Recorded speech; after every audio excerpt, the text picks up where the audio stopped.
안녕하세요. 얼마 전까지 남자 잘못 만나서 마음고생 심하게 하고 산 40대 여자예요. 지금은 그 남자와 깨끗이 관계를 청산하고 솔로의 자유를 마음껏 느끼며 살고 있는데 한번 된통당한 뒤 얻은 자유라서 지금 생활이 얼마나 감사한지 모릅니다.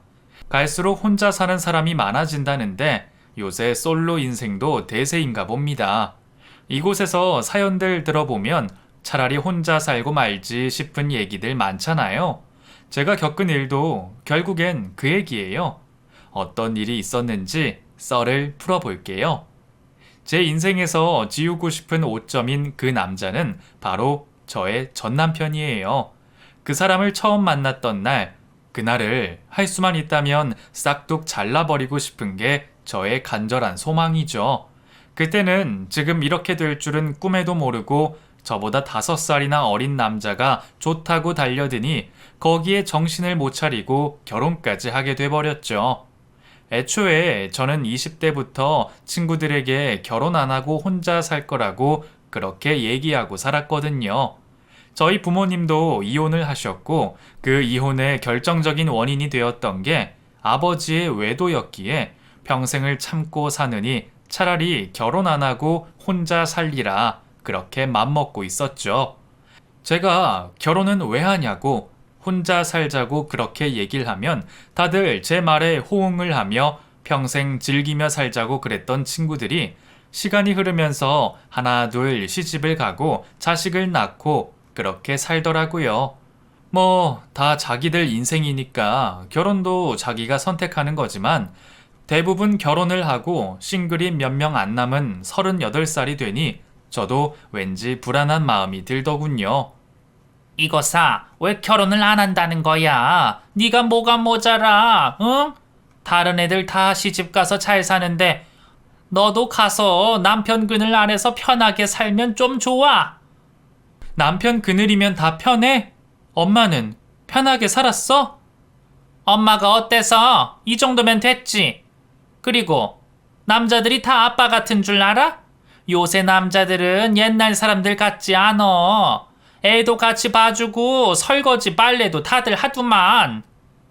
나는 안 해요. 그렇게 결혼이 좋으면 엄마나 한 번 더 하던가.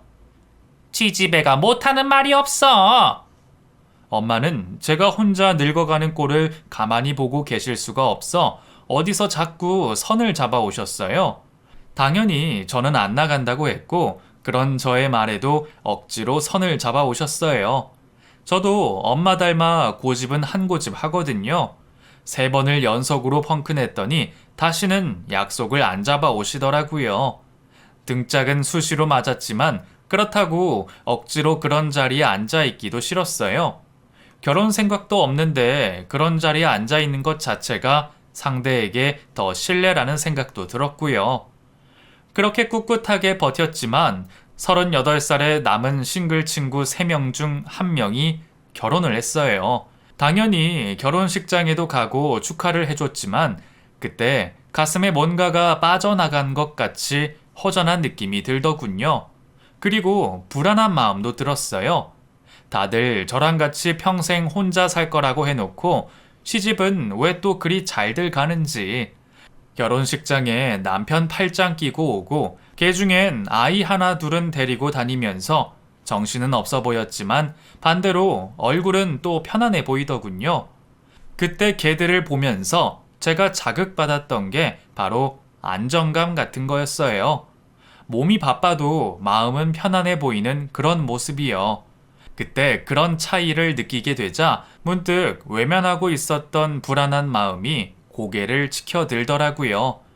부모님을 보면서 결혼 같은 거 안 할 거라고 했는데 혹시나 나이 들어서 후회가 되면 어떡하지? 그때 가서 후회되면 돌이키지도 못하는데 어떡하지?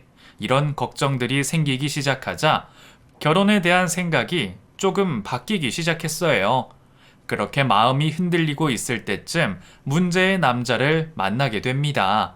만나지 않았다면 더없이 좋았을 그 사람을 처음 만난 곳은 친구들과 정기적으로 가지는 모임이었어요.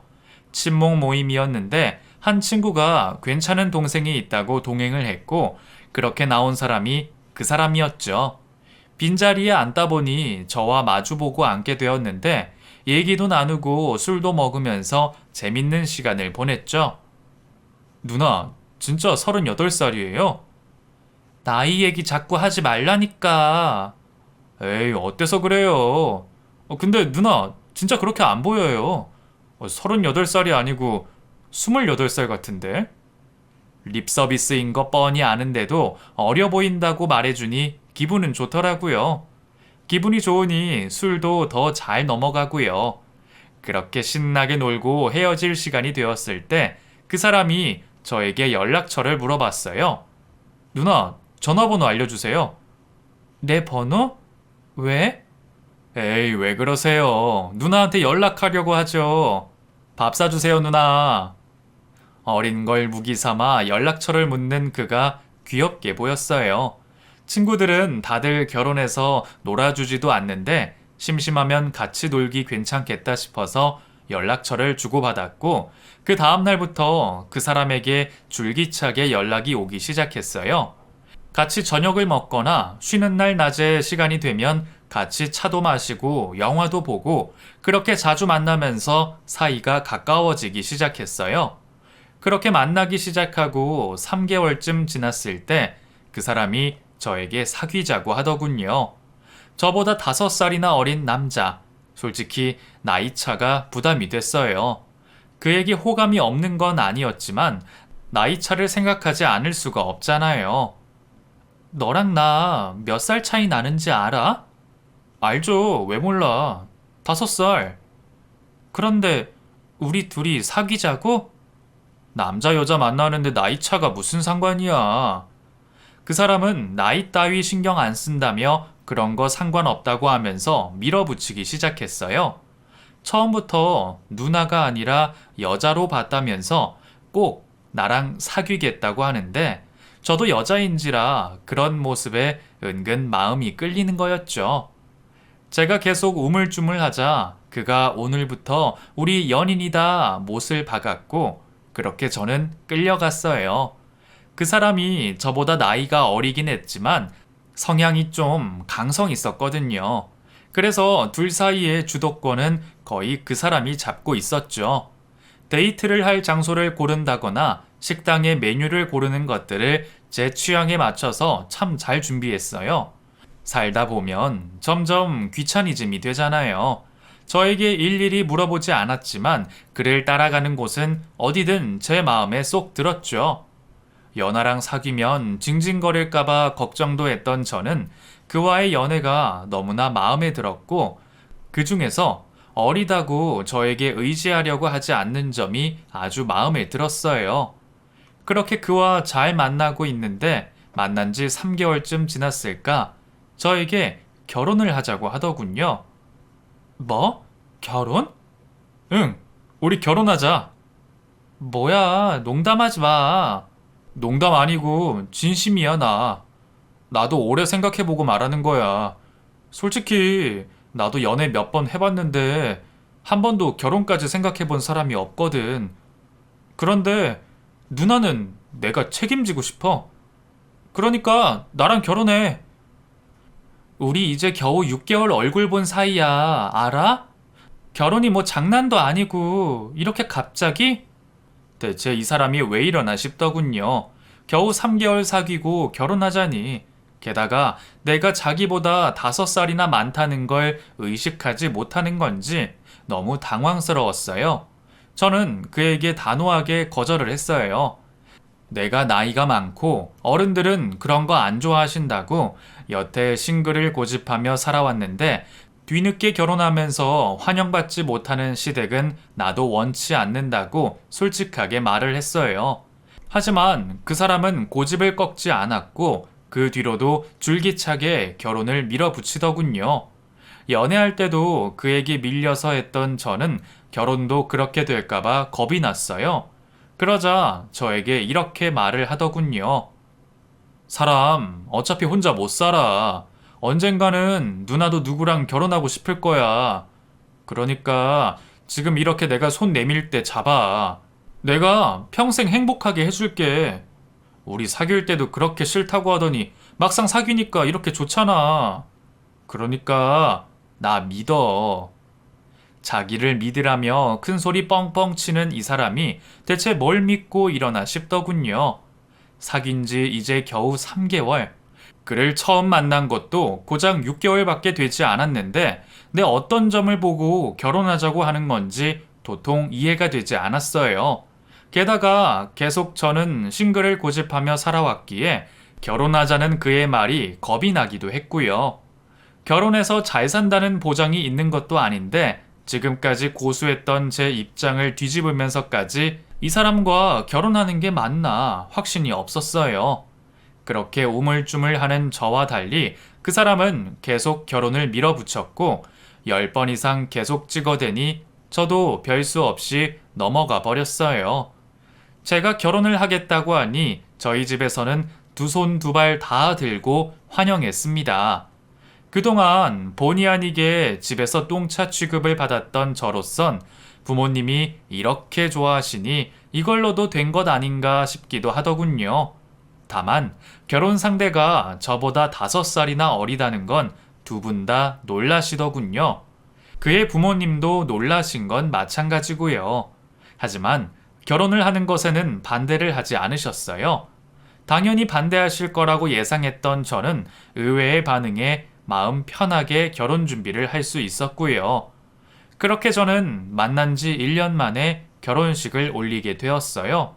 제 결혼 소식에 주변 사람 반응이야 다 똑같았어요. 다들 제가 결혼한다는 것에 놀라면서도 모두들 축하를 해줬거든요. 그렇게 모두의 축하 속에 저는 결혼식을 올렸고 5살 어린 남편과 신혼여행을 시작했어요.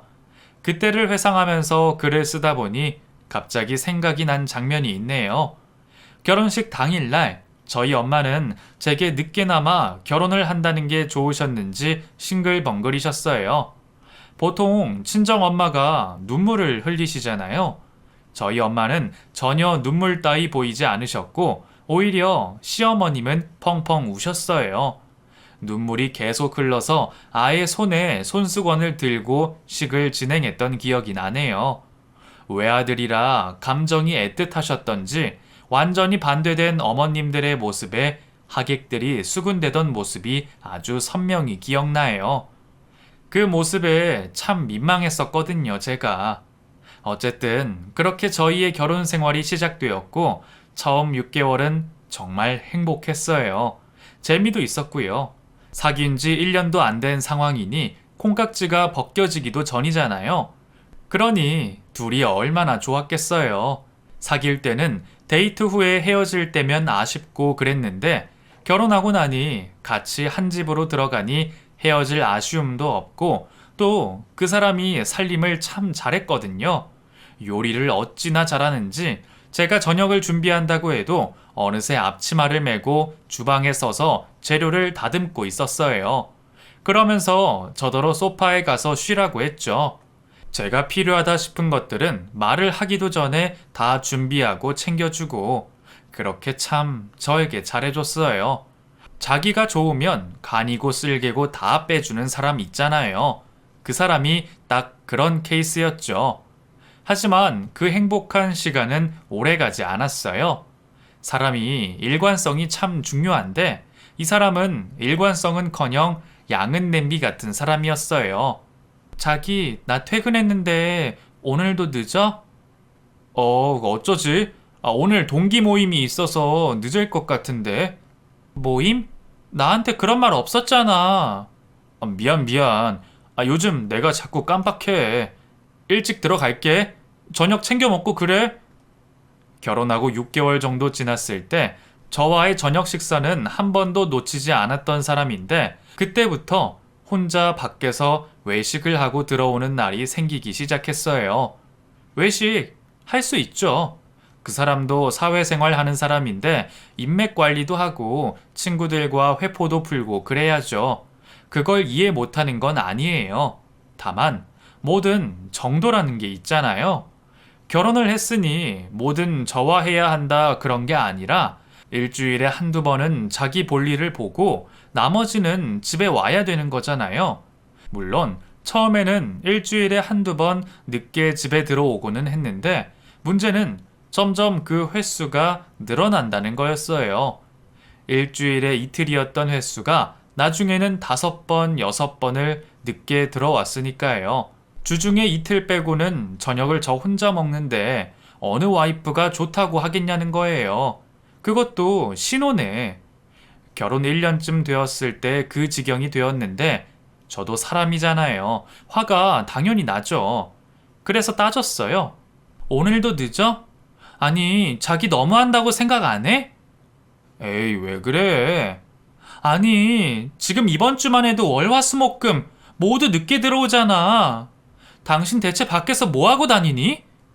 뭐 하긴, 그냥 친구들이랑 저녁 먹고 당구 치고 PC방에서 게임 한 판 하고 그러고 오지. 게임? 그렇게 게임하고 싶으면 집에 와서 나랑 해. 저는 컴퓨터랑 별로 안 친하거든요. 그래서 컴퓨터 게임은 하나도 안 하는데 그 사람을 집에 붙들어 놓는데 게임이 필요하다면 익숙하진 않지만 저도 해볼 요량이었어요. 그래서 집에서 하라고 했더니 에이, 자기랑 하면 재미없지. 뭐? 저랑 집에서 시간 보내는 게 재미없다고 하는 겁니다. 그 말을 듣는데 정말 너무 속상하더군요. 어떻게 결혼하고 1년도 되지 않아서 벌써 시들해졌다고 밖으로 돌 수 있는 건지, 사람이 변해도 이렇게 변할 수가 있는지 배신감마저 들었어요. 결국 저희는 주말마다 집에 붙어 있기만 하면 부부싸움을 했고, 그 싸움 끝에는 결국 그가 집을 나가버렸어요. 어디가? 알아들었다고! 나도 숨 좀 쉬자! 그러면서 문을 쾅 닫고 나가버리는데 숨 좀 쉬자는 멘트에 저는 또 혼자 돌아버리는 거죠. 일주일 내내 숨 쉬게 해줬는데 주말에도 숨을 쉬겠다고 집을 나가버리다니 상황이 이쯤 되자 결혼한 것이 너무 후회됐어요. 부모님의 모습을 보면서 결혼을 안 하겠다고 다짐했었는데 결국 이 사람 꼬임에 넘어가 예상이 되는 결혼을 하고 말았다고 내 발등을 내가 찍었다는 사실에 너무 후회를 했죠. 눈물을 쏟을 정도로 속상한 마음이 들어도 어쩌겠어요. 이미 사람들 앞에서 그 유난을 떨며 결혼식까지 올린 상황에 어떻게든 이 결혼을 유지하기 위해 애를 써야죠 뭐.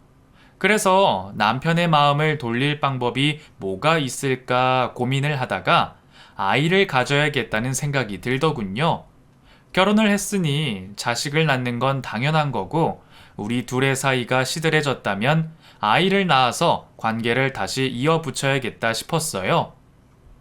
저기, 우리도 이제 결혼한 지 1년이 됐는데 아이 가질까? 내 나이도 있고 해서 더 늦추면 안 될 것 같아. 애기? 왜 자기 닮은 아이 있으면 너무 귀여울 것 같지 않아?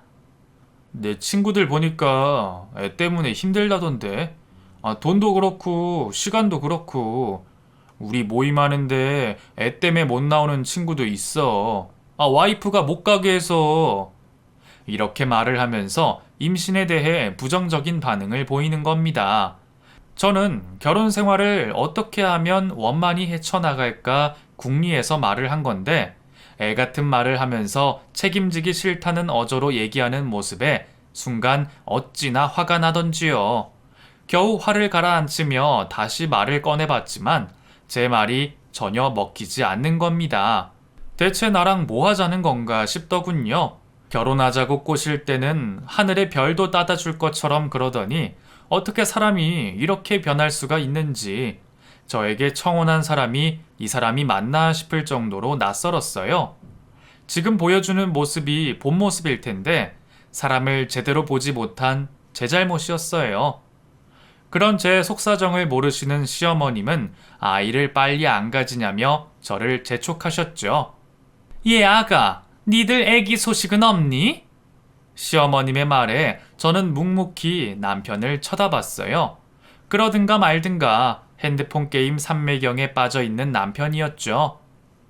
왜 생각이 없어요, 어머님? 그런데 현수 씨가 아직 아이 생각이 없대요. 뭐? 인서가 결혼했으면 당연히 애를 가져야지. 생각하고 자시고 할 게 뭐가 있어? 엄마, 우리가 알아서 할게요. 어머님이 호통을 치셔도 시큰둥한 그 사람 반응에 한숨만 나왔죠. 그런데 더 웃긴 건 시어머님의 말이었어요. 남자는 여자 하기 나름이라는 말 모르니? 네가 현수 좀 잘 구슬려 봐라. 어쩌겠니? 네가 나이가 많아서 하루라도 빨리 임신해야 하는데. 그러니까 네가 좀 나서 봐. 응? 제가 나이가 많아서 그러니 남편 잘 구슬려라는 말 이해가 되시나요? 물론 생리학적으로는 맞는 말씀이죠. 그런데 며느리한테 대놓고 그렇게 말씀하시면 제 기분이 어떻겠어요? 그 말을 듣는 순간 어찌나 자존심이 상하던지요. 애를 낳으려고 결혼을 했나 싶기도 하고 내 나이 많은 거 다 아시면서 결혼 허락하셨으면서 굳이 이렇게 말씀하실 일인가 싶기도 하더군요. 문제는 제가 아니고 본인 아들인데 저에게 문제가 있는 것처럼 말씀하시는 것 같아 억울하기도 했어요. 결혼 생활이란 거 1년밖에 안 했지만 참 어렵구나 싶더군요. 그렇게 쉽게 홀라당 넘어가서 결혼하는 게 아니었는데 후회가 너무나 됐어요. 그 사람이 아이 생각이 있든 없든 저 혼자 임신을 목표로 몸 관리를 했어요. 결혼하고 1년 동안 피임을 하지도 않았는데 아이가 생기지 않는 걸 보면 정말 저한테 문제가 있는가 싶기도 하고요.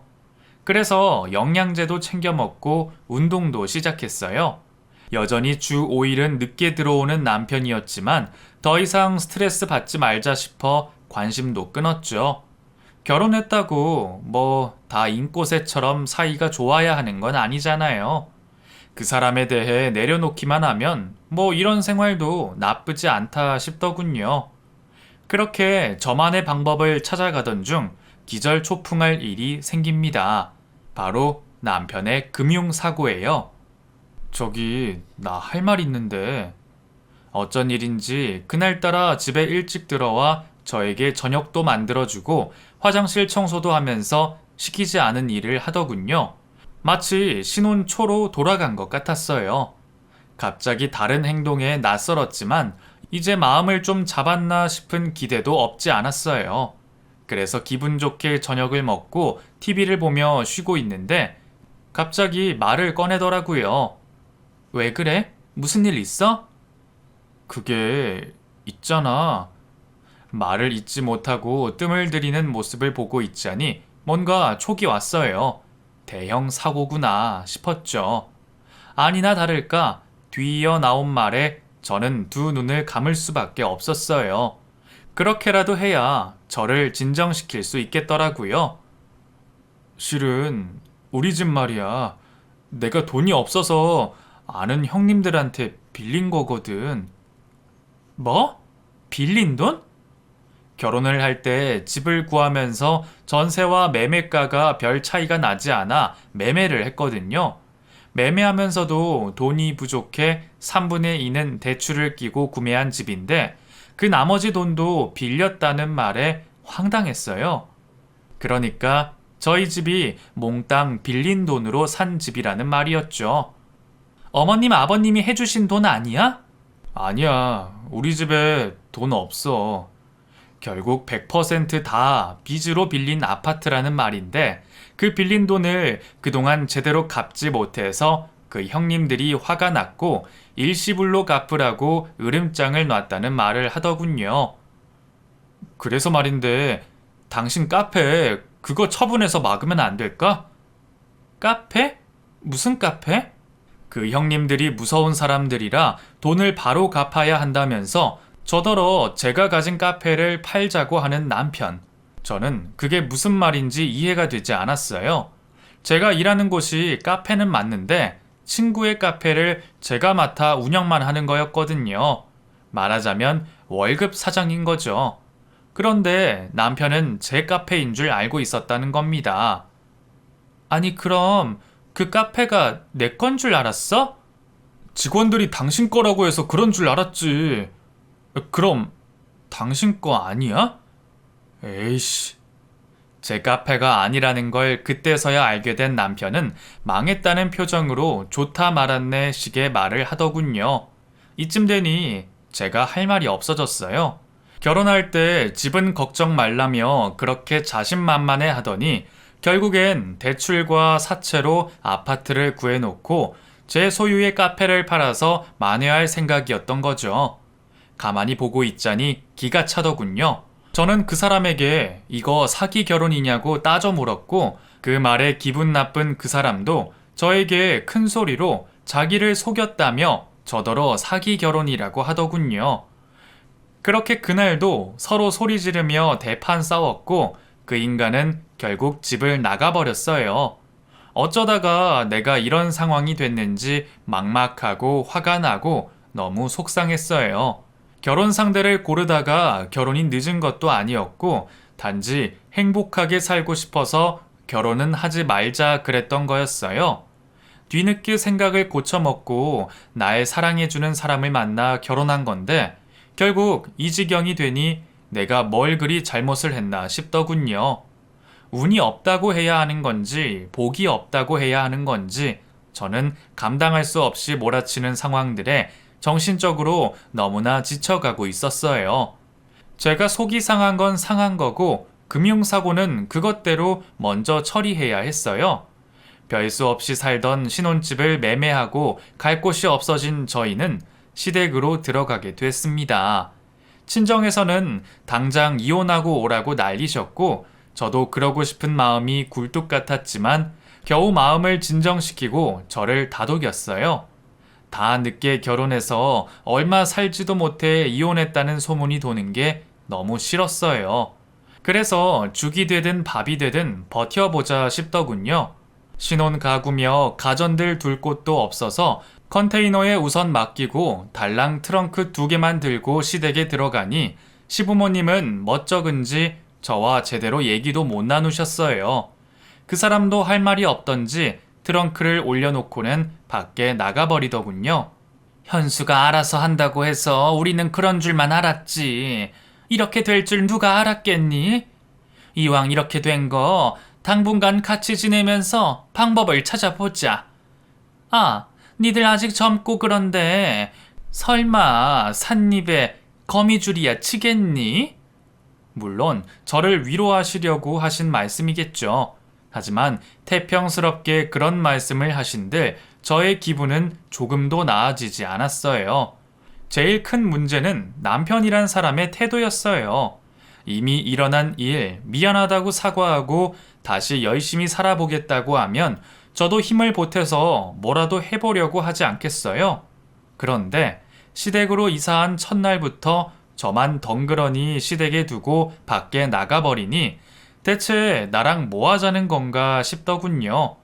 나랑 살 생각은 있는지, 이렇게 나오는데 내가 가정을 지키려고 애를 써야 하는 건지 헷갈렸어요. 당분간 분위기를 좀 보고 진지하게 앞으로 어떻게 살 건지 얘기를 나눠봐야겠다고 생각하고 있는데 저에게 큰일이 생겼어요. 그렇게 기다리던 임신이 하필 그때 된 거예요. 느낌이 이상해서 병원을 갔는데 이미 임신 3개월. 그간 집을 팔고 이사를 하느라 정신없이 지냈는데 임신이 된 줄도 모르고 있었던 거예요. 병원에서 아이 심장 소리를 듣는데 얼마나 눈물이 나던지. 남편도 없이 홀로 그 소리를 듣고 있던 제 처지가 속상하고 친정엄마 생각이 너무나 많이 나서 눈물이 계속 흘렀어요.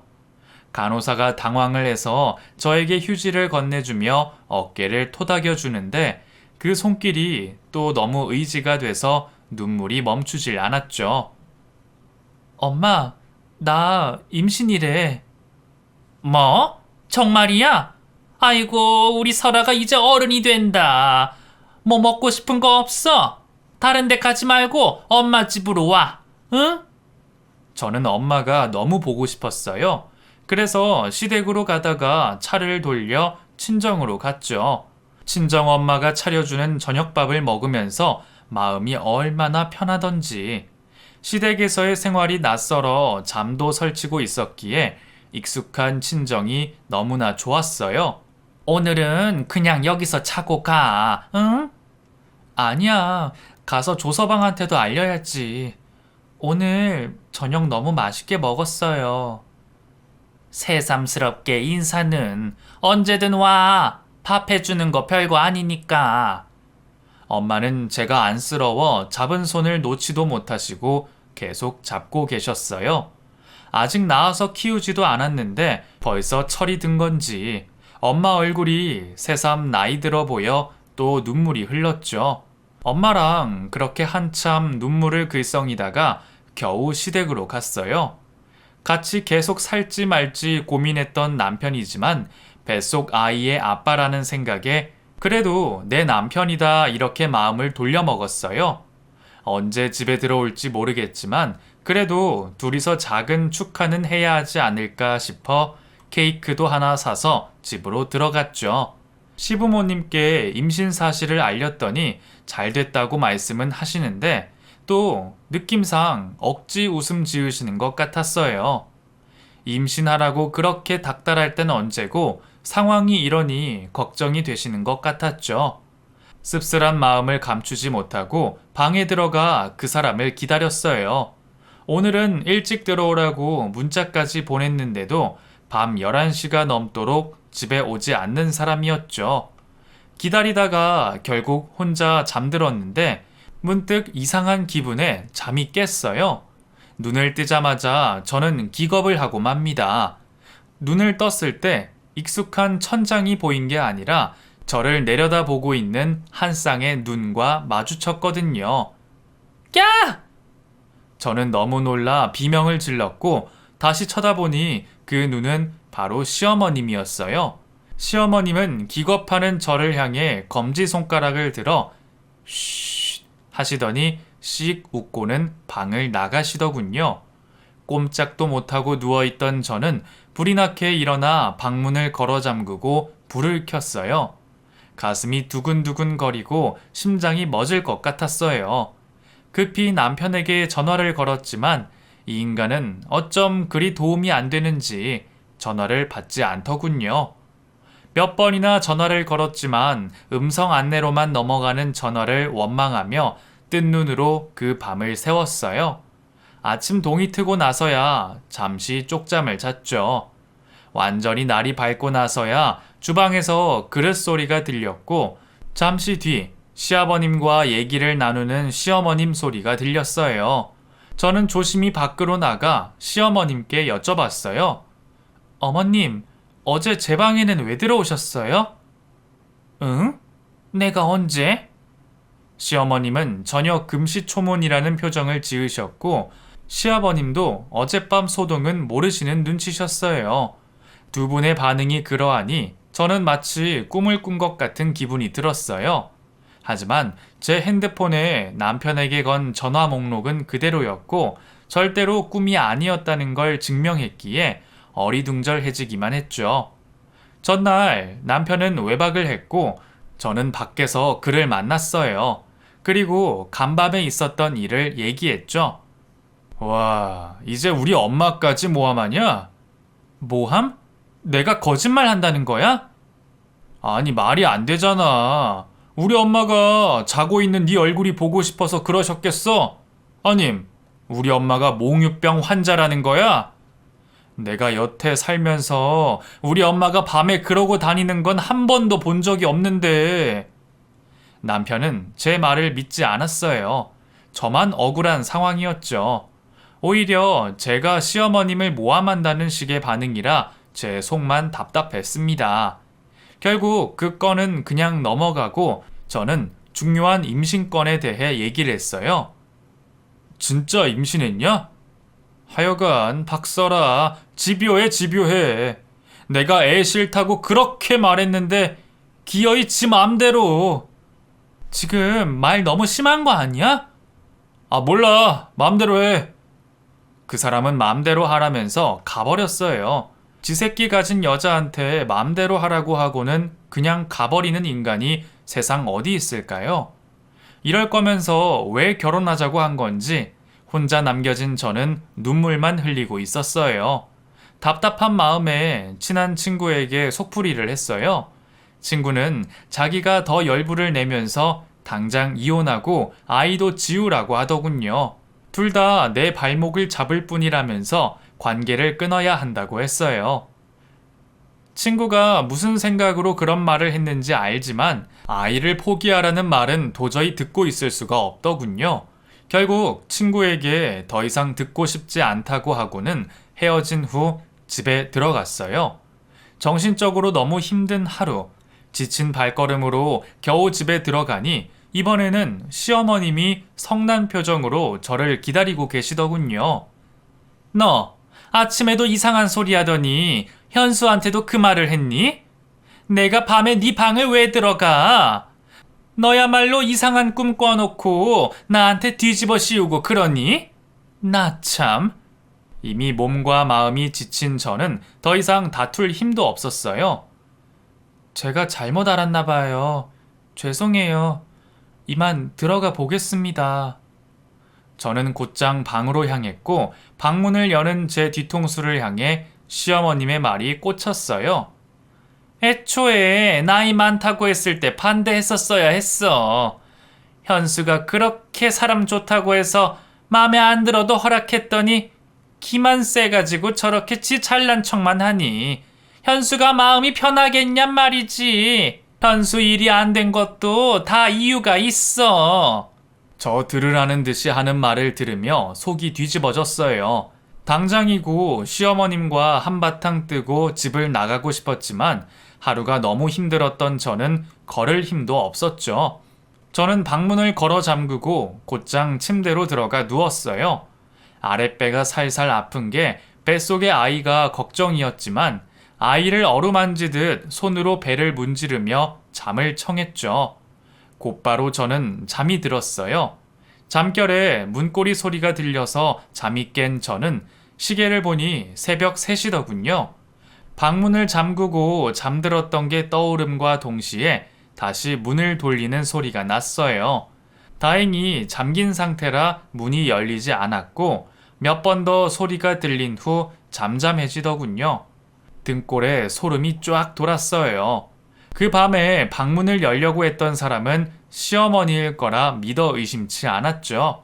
그 밤도 깊이 잠들지 못하고 잠을 설친 저는 이튿날 시어머님을 살폈어요.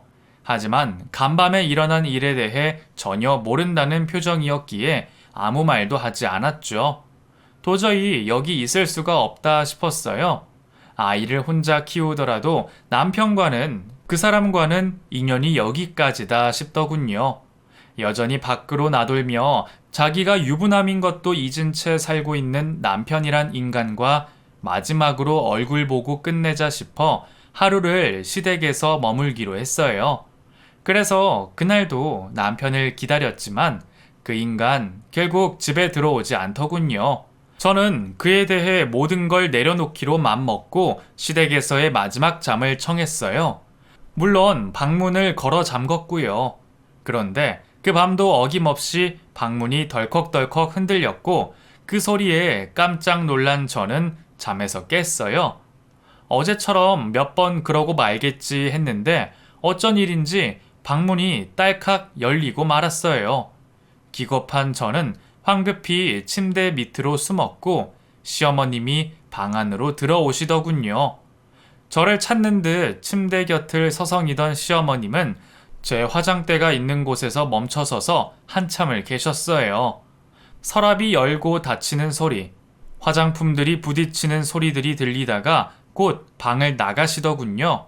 방을 나서자마자 저는 침대 밑에서 나와 방과 거실에 불을 모조리 켰어요. 그리고 곧 안방을 들어가려고 하는 시어머님을 붙잡았죠. 어머님!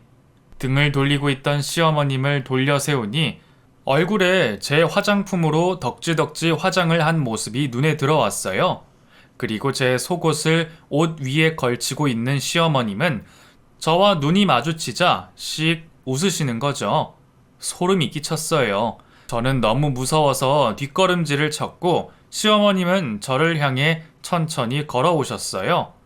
너무 놀란 저는 비명을 질렀어요. 그 소리에 안방에서 아버님이 나오시면서 상황을 보시고는 시어머님을 급히 부르시더군요. 그러면서 시어머님은 정신을 잃으셨고 그 길로 저는 방에 들어가 외투와 가방을 들고는 집을 나왔어요. 그 길로 바로 택시를 불러 친정으로 갔습니다. 오밤중에 나타난 딸이 울며불며 정신을 못 차리고 있으니 친정 부모님은 난리가 나셨어요. 아무리 해도 제가 진정이 안 되니 응급실로 저를 데려가셨고 그날 저는 아이를 잃고 말았어요. 그렇게 소중한 내 아이가 결국 버티지 못하고 떠나버렸죠. 그 일이 있고 한동안 집 밖을 나오지 못했어요. 정신적 충격이 너무나 컸던 탓에 저는 살아갈 의욕을 모두 잃은 채 숨만 쉬고 있었죠. 그러는 사이 그 사람이 몇 번이나 집으로 찾아왔지만 친정 부모님은 문전박대를 하시며 얼씬도 하지 말라고 하셨어요. 그런데도 계속 찾아와서는 저를 불러대더군요. 미안하다면서 다시 시작하자며 자기가 너무 늦게 깨달았다는 둥 구구절절하게 말을 했지만 저는 대답을 일체 하지 않았어요. 오히려 부모님이 던진 물벼락, 소금벼락만 맞으며 돌아갔죠. 6개월 정도 지나 겨우 정신력을 회복한 저는 그와 카페에서 다시 만났어요. 그는 제 앞에서 무릎을 꿇고는 미안하다며 용서를 구하더군요. 내가 미안해, 설아야. 우리 집 일도 우리 아기 일도 모두 내 잘못이야. 나도 잘 살고 싶은데 내 맘대로 안 되니까 그래서 방황했어. 그런데 이제 나 정신 차렸어. 나는 너 없으면 안 되는 인간이야. 그러니까 우리 다 잊고 다시 시작하자. 응? 저는 대답 없이 무심하게 쳐다보기만 했어요. 그런 저를 안달이 난 듯이 붙잡으며 말을 계속 하더군요. 우리 엄마 말이야. 알고 봤더니 선망증이더라고. 별 희한한 병이 다 있어. 그래서 그때 잠깐 이상한 행동을 하신 거야. 네 말이 모두 사실이었는데 내가 믿지도 않고 정말 미안해. 응? 한 번만 더 기회 줘. 여기서 누나까지 나 버리면 나 진짜 바닥 인생 될 것 같아. 저는 제 손을 잡고 있는 그 인간 손을 뿌리쳤어요. 그리고 거침없이 그 인간 따귀를 날렸죠. 짝! 하는 소리가 어찌나 경쾌하게 나던지 묵은 채증이 가라앉는 것 같더군요. 다시 시작하자는 말이 나오냐? 네가 나한테 어떻게 했는데 이 씹어먹어도 시원찮을 인간아. 다시는 내 앞에 나타나지 마. 그땐 내가 어떻게 나갈지 나도 모르니까. 알겠니? 그렇게 저는 그 인간과 관계를 정리했습니다. 제가 당한 일에 비하면 한참이나 부족한 복수였지만 그렇게라도 인연이 끊어진 것만으로도 다행이다 생각했어요. 뒤에 들리는 소리를 들어보니 결국엔 지 부모 사는 아파트까지 다 팔아먹고 월세방을 전전한다는 소리가 들리더라고요. 애초에 싹수가 노란 그런 사람이었어요. 그렇게라도 인연이 끊어졌으니 그것만으로도 너무 다행인 일이었죠.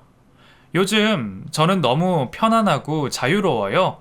결혼을 하고 잠시 안락한 삶을 꿈꿨지만 저에게 있어 결혼은 지옥과 같은 곳이었기에 지금은 그 지옥을 잘 빠져나와서 얼마나 행복한지 몰라요. 제가 하는 일이 새삼 너무나 재미있고 배우고 싶은 것도 마음껏 배우고 하고 싶었던 여행도 하면서 싱글 생활을 아주 제대로 즐기고 있죠. 결국 오래 못 버티고 이혼했다고 남들 입에 오르내렸지만 그뿐이에요. 시간이 지나니 자연스레 사람들의 관심에서 멀어졌고 곧 잊혀지더군요. 다 시간이 해결을 해줬어요. 부모님도 저에게 더 이상 결혼 얘기를 하지 않으셔요.